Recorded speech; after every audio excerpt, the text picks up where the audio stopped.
খোকার জন্ম না হলে জন্ম হতো না বাংলাদেশের। খোকা থেকে তিনি হয়েছেন জাতির পিতা বঙ্গবন্ধু শেখ মুজিবুর রহমান, যার নেতৃত্বে স্বাধীন হয়েছে বাংলাদেশ, অর্জিত হয়েছে লাল সবুজের পতাকা।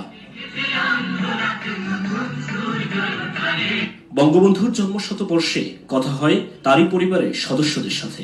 পারিবারিক জীবনে কেমন ছিলেন বঙ্গবন্ধু? আমরা যখন দেখা শুরু করলাম বা যখন বোধ হলো আমাদের, তখন যে দেখলাম তাতে ওনাকে দেখলাম যে উনি খুব মিশুক ছিলেন মানুষের সাথে। আর ছেলে মেয়ে বাচ্চা কাচ্চাদের নিয়ে বেশি কথা, আবার বুড়োদের বা সবার সঙ্গেই উনি মিলেমিশে চলতেন। সাদামাটা তার জীবনযাপন ছিল। আমার বঙ্গবন্ধুর স্ত্রী, ওনার কিছু স্মৃতি আছে বঙ্গবন্ধু দাদার সাথে। বঙ্গবন্ধু দাদা তো মেইনলি অনেক সময় জেলে ছিল, ব্যস্ত ছিলেন।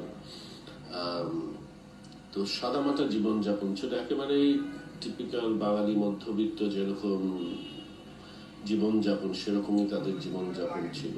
খুব কম সময়ে উনি তার পরিবারের সঙ্গে ছিলেন এবং উনি দেশের মানুষের কথা চিন্তা করে একটা দেশ গড়ার স্বপ্ন দেখেছিলেন। যখন দেশের মানুষ অবহেলিত হচ্ছিল, দেশের মানুষ তাদের ন্যায্য অধিকার পাচ্ছিল না, তখন কিন্তু বঙ্গবন্ধু এই ধরনের চিন্তাভাবনা, ওনার দেশ গড়ার চিন্তাভাবনা, আমাদের উচিত ওনার আদর্শকে অনুসরণ করে ঠিক ওইভাবেই চিন্তা করে আমাদের জননেত্রী শেখ হাসিনা সুদৃঢ়